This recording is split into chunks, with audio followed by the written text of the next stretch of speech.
is the DeFi Decoded podcast by 9 Point Partners. The ideas and opinions expressed in this podcast should not be taken as investment advice. Always consult with your financial advisor before investing. Hello and welcome back to another episode of DeFi Decoded. I'm Alex Tapscott here with Andrew Young. Andrew, last week we promised our listeners a full report from your trip to Paris. I hope that you're ready to give us your all. Tell us, how was the trip?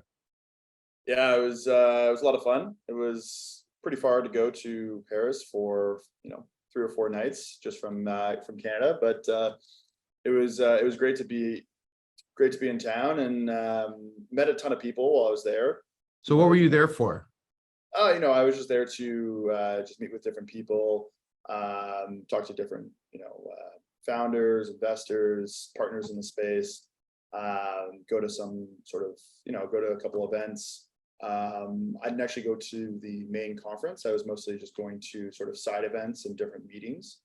But it was really interesting. I mean, one thing that was kind of dominating the discussion was just sort of the upcoming launch of all these different L2s. So right. Arbitrum and Optimism, sort of dominate, as well as Polygon, dominate the layer 2 Ethereum space right now. What was interesting was there was a ton of interest on like what comes next, what's going to sort of disrupt I guess the Optimism and Arbitrums of the world. And a lot of the focus was on sort of different ZK solutions. So I mean, this is a bit above my pay grade in terms of ZK stands for zero knowledge, how these L2s work, but at least theoretically they are more decentralized as well as potentially more scalable than the Optimism rollup sort of design, which is very cheap, but there's still a cost to it in the sense that, for example, traditional transactions on Optimism or Arbitrum are still 5 to 10 cents, whereas the ZK solution sort of promised to get that below a cent, as well as being potentially more decentralized, in the sense that you don't have the sort of problem of centralized sequencers that you have with traditional roll-up structures. Right. So I went to an event essentially called ZK Day, where it was a bunch of different L2s building ZK solutions, whether that's ZK Sync, which is I think the largest sort of TVL ZK chain that's live. Polygon also has their ZK EVM, and then there's a couple others like Scroll. There's a bunch, and they're all coming down the pipeline over the next 6 to 12 months. And that does seem to be where a lot of the VC interest is right now. Really? Okay. Yeah, it's kind of interesting. So whereas maybe 2 years ago, a lot of the focus was on alternative L1s. Yeah. A lot of the focus seems to be on alternative layer 2s. Right. And these are layer 2s built on Ethereum? Yeah, so they're built on Ethereum. So it seems like the market's matured from Ethereum killers to Arbitrum Ethereum killers. enablers. Yeah. Or I call it Arbitrum killers. Yeah, exactly. So it's almost like everyone's kind of resigned themselves, not even resigned themselves, but it does seem like Ethereum has sort of definitively won, or at least that seems to be perception. I know there's still a great community on Solana, and there's obviously some people building on Cosmos and Polkadot and things like that. But right now it seems like a lot of the focus is on the alternative layer 2 space. Well, that's interesting. I mean, you said that these are layer 2s that are meant to displace Arbitrum or Optimism or compete with them. But at the same time, we need to just maybe define like what the actual problem is for listeners. You've got this mainnet Ethereum. There was lots of application development on it and became a victim of its own success. Fees went up a lot. And as a result, there was a launch of a bunch of competing platforms, those alternative layer 1s. That were designed to do what Ethereum did, but better, faster, cheaper, et cetera. Some of them continue to be around and work and whatever, but it seems as if there's now a push towards layer twos, which roll up transactions and basically like batch them and speed them up on top of the Ethereum network. And that's like the current sort of, I guess, frontier of innovation on the infrastructure side of Web3.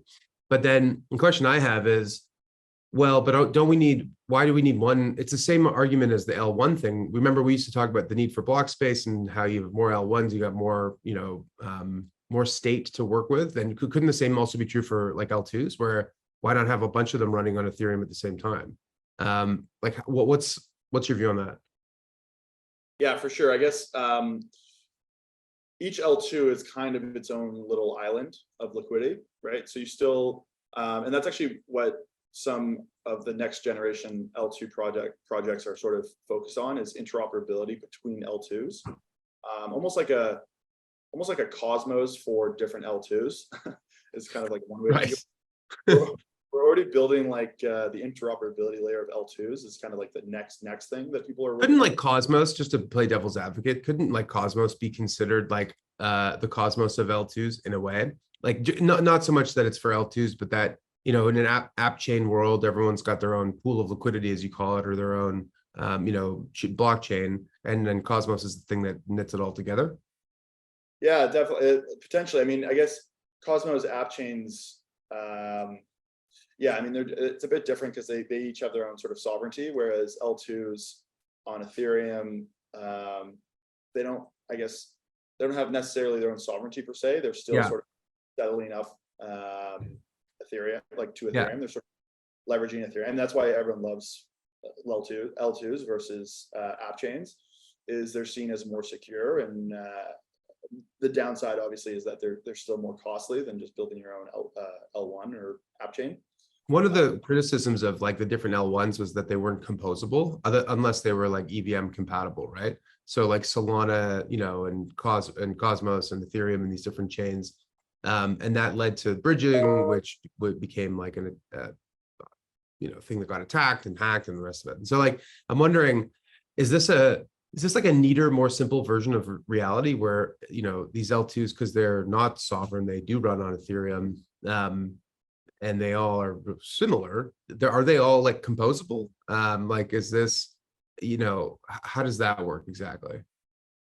So the L2s right now, they're not really like, I wouldn't describe them as composable. Okay. So, like for example, when you bridge to Arbitrum, like your funds are essentially stuck in Arbitrum. You can only really use Arbitrum dApps at that moment, and then you have to bridge to Optimism if you want to start using Optimism dApps. And so I guess in a way to think of L2s is just it's like their native bridge goes from Ethereum, and it's more secure. And whether they use fraud proofs or like whatever their design is to sort of leverage the Ethereum security layer. But at the end of the day, like, I guess there's no cross-chain interoperability, or at least I haven't seen it done well, such that it's being used. So I guess what I'm trying to say is these L2s are still, they're very much, I guess, their own sort of own island of liquidity and own their own sort of set of apps and ecosystem. And so, yeah, so I mean, I guess moral of the story is they're still very much competing against each other. And they're also competing against other L1s. You can really think of them as their own chain, I guess, at the moment. I'm not really sure how the L2 interoperability is going to work. I know Polygon's probably the leader there right now. What's kind of interesting is, so I had some good chats with the Polygon team when I was there, and I think Polygon was really early to this idea of just building like an EVM compatible, almost hybrid POS chain to get early Ethereum developers to build on Polygon. For example, we're a good example. We built on Polygon POS because nothing else was available. And then rather than building the roll-up, sort of they kind of missed the roll-up train a bit, I would say, in the sense that like a lot of activity has moved from Polygon and Ethereum to Arbitrum and Optimism. And then Polygon is sort of banking on the next wave with ZK chains, as well as like potentially the next wave after that, which would be like interoperable L2s. And so, yeah, it was really interesting. I mean, it's tough to know. To be honest with you, I'm not an expert on ZK L2s. So, I mean, I guess just as like someone watching the show, it's more just, I would be very aware that that's probably going to be the next narrative that's going to dominate both crypto and DeFi generally in the next kind of 6 to 12 months is my guess. You know, it's interesting because it's another argument or narrative about underlying tools, underlying technology, and less about applications.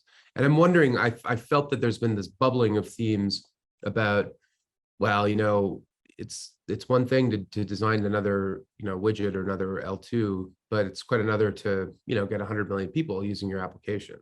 And one of the things that people have talked about is that we had Charlie on the show, remember, a few weeks ago, and he was talking about, you know, not interoperability, but operability or user interface, and creating, you know, ways in which people can easily access wallets and services and so forth. Was that around in Paris? Was that a theme that people were talking about at all? You know, applications, user interfaces, things like that. Yeah, exactly. So I think it does. Yeah, I would say like that was definitely a theme as well. Was kind of like, why is there so much funding for infrastructure versus apps? Yeah, I don't really know the answer to that. I would just kind of say that I think it sort of goes in waves, and right now we're sort of in an infrastructure investment wave. Yeah. And then during bull markets, you know, there's a lot of interest into crypto apps because consumers come back. So I guess what I would say is, I think during bear markets, infrastructure kind of dominates because, you know, there's less users, and I guess the ratio of builders versus users goes up, and so selling to builders is a better business model. And then in a bull market, there's more users than there are builders or legit builders, and so consumer apps sort of take the spotlight. And so I think that's partly just kind of, it's determined by the market, you know. So I think as we get more, as we head into another bull market, which is, you know, maybe only 6 to 12 months away at this point, we could see a shift back to consumer apps. That's interesting. Well, I like the idea of in the bear market, the infrastructure is getting built out, and that sets the conditions for the consumer applications to develop. On the other hand, we have heard from some people in, say, the gaming space who would say, well, actually, the application development cycle isn't 3 months, it's 3 years. And so we're working on developing, you know, games and metaverses and things like that, that people can interact with, and all that stuff is coming around the corner. So we'll see, I suppose. I mean, I'm of the view that, look, in the early stages of any new technology, there's a lot, you know, in the S curve, there's lots of R&D and science that's going into it with not as much, you know, economic output. But at some point, you do need to turn the corner. And we've had our share of moments where it looked like that was going to happen. But because the technology and the asset class are one and the same, the bear market has an impact on users. And so you need to wait for the market to turn before the users come back. It's a very interesting dynamic, which I don't think really exists in any other technology. Anyway, something to ponder. Yeah, I think, it is interesting. And I mean, again, as a consumer app founder, I'm obviously biased towards one narrative, and hoping that it'll swing back, but we'll see. One thing I was also following on Twitter, I mean, this is not related to EthCC in any way, but did you see what Tether put out a couple days ago on just like they made $1 billion in profit, kind of an insane performance? Check that out. What do you think about it? Well, speaking of consumer-facing applications that have found product market fit, it's pretty clear at this point, like this is the most successful thing in crypto right now. I mean, they posted all their information, $83 billion of digital tokens issued, consolidated total assets of $86 billion. The difference there being excess reserves, which they've slowly built up from pure profit. So Tether is a company that makes more than Starbucks or Lululemon. And I think outside of the crypto community, no one really knows what it is, right? Maybe even people on this podcast, I think we've probably talked about it, but just as a quick primer, Tether is a centralized stablecoin issuer. So they take in cash, which they invest into government securities, and then issue tokens against that. And because of the demand for tokens, for a US dollar stablecoin as a medium of exchange in crypto asset transactions, as collateral and lending pools, as a store of value for people all around the world who don't have access to banking, as a way to send remittances and so on and so forth. Like there's a lot of demand for digital US dollar, obviously. This thing has grown like crazy. Now, there was a time when there were questions about the company's reserves and whether or not they had the collateral that they said that they had. And I think that at this point, those criticisms are pretty muted. And one of the big reasons is that they've been releasing these reports periodically, these attestation reports, just in identifying the assets, doing an audit of the assets, showing the profits of the business, how much money is set aside, and so forth. And they're working with BDO, which is like a top 5, global accounting firm, to actually do these independent attestations. Now, the profit is insane. And the company wasn't always this profitable, and not just because it was smaller. The big driver of profit is actually interest rates. So if you think about Tether, basically, and they would disagree with this, but just use it as an analogy. It's like a bank. You're a depositor, you deposit cash, at the bank, and then you get issued a token against that cash, and that token becomes the liability, kind of like the deposit, right, of the customer. But unlike deposits in a bank, there's no interest paid on stable coins. So in a way, you're basically lending money to Tether for zero interest. And in exchange, you're getting this utility, this financial utility called a stablecoin, which for you is super useful. But they're able to take all those reserves on the other side and invest it into government debt, US government debt, which is risk-free in the sense that they can never default. It doesn't mean that there isn't risk like inflation and stuff like that, but the government can always just print more money to pay off the debt. So right now, those bonds, like their portfolio, it looks like it's averaging, close to 5% across the whole portfolio, because in a single quarter, they made $1 billion of profit, is what they've said. And that's something that, at least right now, doesn't seem to be cooling off. Tether's market dominance has increased.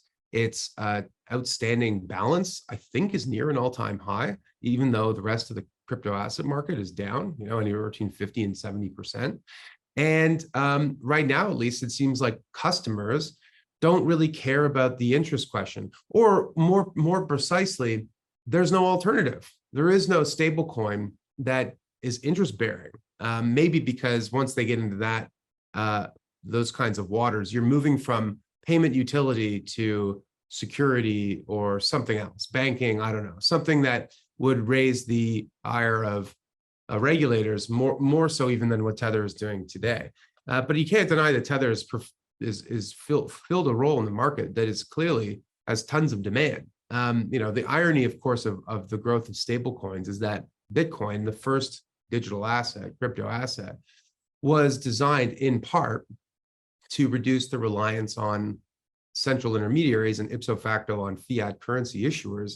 But the biggest success story, or one of the biggest success stories in crypto, is the digitization of the dollar, which runs counter to that whole thesis. So that's very interesting. I don't know. I mean, this is, in a way, I'm happy that it's doing well. Like it's a company that is so integral to the industry. And I mean, I don't want to be eating these words in 6 months, trust me, but like, at least right now, I'm like, good news story, big players, minting money, putting money aside, super secure, super boring. Like, I think that's the kind of stuff that that we like to see in the market. Yeah, I think it is kind of interesting how big they are at this point, and to me, it's actually very bullish because Tether has explicitly said that they're rolling, some percentage of profits into BTC purchases. Yeah. to sort of, and they're actually keeping those as excess reserves. And so I think right now, they, like you said, they have $3.3 billion in excess reserves, and printing almost $1 billion, or I guess just over $1 billion now in profits per quarter. So that's kind of just consistent buy demand for Bitcoin. That's interesting. Yeah. Yeah, I didn't think about that. Is it only Bitcoin, or are they like buying other stuff? I think it's entirely Bitcoin right now. So I mean, that's obviously good news. Given how profitable they are, that also means they're not going to be selling any BTC over the next little bit to sort of cover any shortfalls. So yeah, I mean, and what's also interesting is I was reading something. They were ranked by countries. They would be the 23rd biggest sovereign holder of U.S. Treasuries now, ahead of UAE and a couple other countries. And so they're almost getting to the point where they're too big to fail, in the sense that if you just fast forward a couple more years, I mean, I think even at number 23, they're almost too big to fail at this point in terms of regulatory attacks and things like that. I guess my guess is that, the larger they are, the more sort of, I guess, strength they have, more weight they have to sort of prevent regulatory attacks and things like that. So it is interesting. Yeah. One thing I want to actually touch on a little bit. Have you been following the drama with Curve? No, but I was about to ask you, because going from like a good news story to a not so good news story. So what's going on with Curve? Yeah, so Curve is like an AMM designed for stablecoins, it's been one of the largest DeFi protocols for the longest time. I think there's been a couple of moments where it's actually been the largest by TVL. Yeah. And I'm just looking at it right now. It's down to its TVL is down 60% this week alone. And essentially what's happened is there was a bunch of exploits on Sunday night when what was happening is they had this reentrancy bug, which essentially allowed hackers to steal TVL from it. And I think it was around roughly $35-40 million in funds as of right now. Sort of changing second or minute by minute, but and so at the same time that happened, which put a lot of strain on the token price, because essentially what happened, TVL gets hacked, people pull TVL out, that hurts the fundamentals of the token, and leads to the token price being sold off, and then at the same time, the founder of Curve has a massive leveraged position against a huge stake of his CRV token. So essentially during the bull market, instead of selling CRV, he leveraged it. Yeah. He essentially took out, I believe it was a 4x over collateralized loan. So 4x over collateralized, meaning for every $4 of Curve, you got $1 of credit, right? Yes, exactly. Yes. I'll have to actually pull up the exact numbers, but it was quite a large position. And then he sort of got some flack because it came out that he had bought like $100 million mansion about 6 months ago in Australia. And so it's not like the funds that he took out from this loan are sort of liquid. It's tied up in real estate, very liquid real estate. And so as the bear market happened, CRV's token price just kept falling like everything else. And he's now at risk of liquidation. But sorry, go ahead. By these different, so he leveraged it using DeFi protocols. And so what's happening right now is people are actually trying to hunt the position by shorting CRV to sort of like help drive down the price and force this liquidation to happen. And what would happen there is Aave and the different DeFi protocols, essentially if the loan gets liquidated, they would receive CRV and liquidate the CRV to sort of prevent bad debt. And there's a sort of a scenario where if the price goes down far enough, fast enough, then these protocols won't be able to liquidate the CRV fast enough.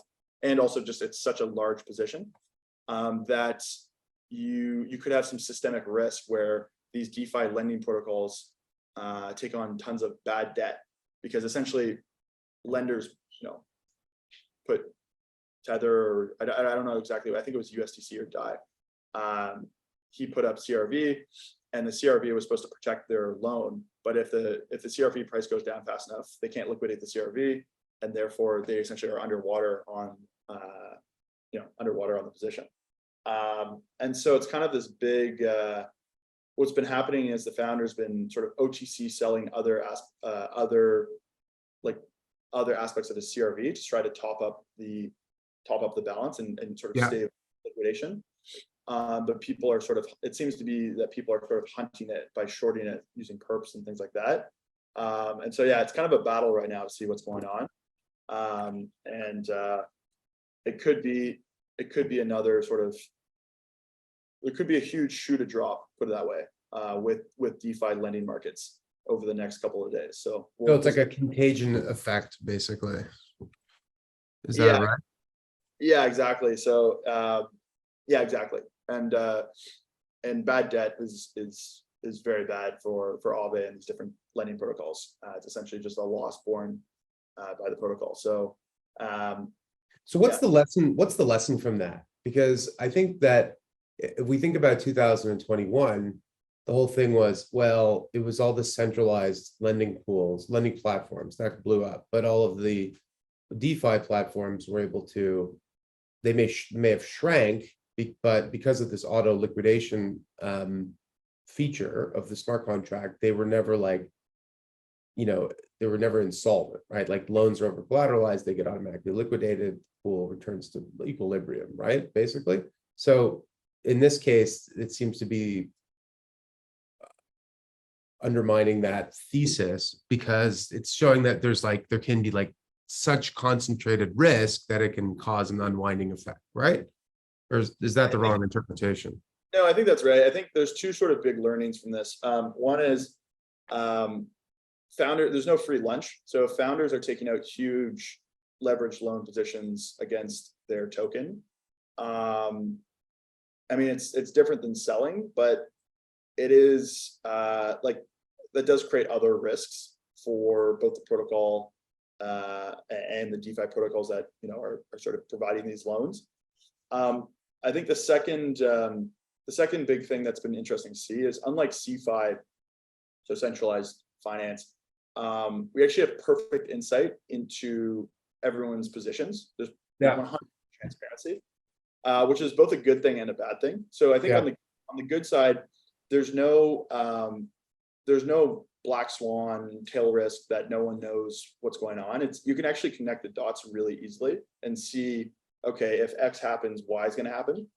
And so in some ways, it's a much messier process, but I think the tail risk scenario is sort of cut off a bit, because it's so obvious or not so obvious, but you can figure out what's going to happen.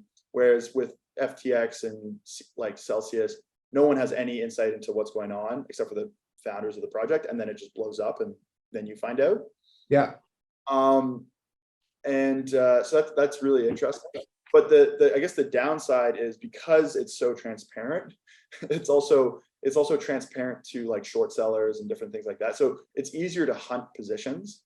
There's a huge bullseye on it. And so, I mean, that's, I guess, the downside as a market participant. Yeah. Well, it's like a big experiment. And what would happen if, we had perfect information and we could, I don't know. I mean, I'm trying to articulate it, but it's just another example of how we're doing things differently with the outcome is TBD, I guess, if that's good or bad. Is that the conclusion? Maybe it's not so good, or maybe it is good. Maybe we can hunt down risk more quickly and, penalize bad actors or whatever and move on. I don't know. We'll see. It's an interesting situation, to be sure. This has been a good episode, Andrew. We've talked about 3 completely unrelated things. Well, I mean, they're all related to a degree, but interesting insights from EthCC. I was not surprised to hear that the L2s and ZK rollups were a big topic, but maybe a little surprised that there wasn't as much discussion around, the applications and the real world assets, because that's something that we have heard about. But your explanation was a good one, which is that, in a period when, frankly, like the developers who care about this are more plentiful than the actual users, then they're going to almost build solutions for the developers. So I thought that was really interesting. And then on the Tether factor, I mean, the thing that we didn't discuss in that conversation was, well, why not just launch an interest-bearing stablecoin? Like, this seems like too good to be true. Imagine you could launch a stablecoin and instead of retaining 100% of earnings, pay 3/4 or 90% or 99% out as a distribution in that coin itself, right? So like I can imagine I got, with Tether and with USDC, a lot of it's on Ethereum. You got an Ethereum wallet. You happen to hold a bunch of USDT in it. Why not? You can, everyone can see that you're holding the USDT. You could simply pass through the interest from investing that collateral in the form of USDT to the token holder in their wallet as an airdrop. And it could happen every second of every day, just the way like a staking yield gets paid, right? And so I wonder if someone's going to come along and do that. I know there's probably like regulatory problems up the yin yang with it, but it seems like the business opportunity is really material. And then, on this last point on Curve, I mean, DeFi, never a dull moment. It's DeFi Decoded, so it's good that we ended on that point. So thanks, great chat as always. And we'll see everybody next week. We've got a great guest 2 weeks from now, but next week, Andrew and I will be back for another chat. So maybe we can unpack some of these ideas in a little bit more depth. Until then, that's it. Have a great week, everyone. We will see you next time. Take care. The information contained herein does not constitute an offer or solicitation by anyone in the United States or in any other jurisdiction in which such an offer or solicitation is not authorized, or to any person to whom it is unlawful to make such an offer or solicitation. Prospective investors who are not residents in Canada should contact their financial advisor to determine whether securities of the funds may be lawfully sold in their jurisdiction.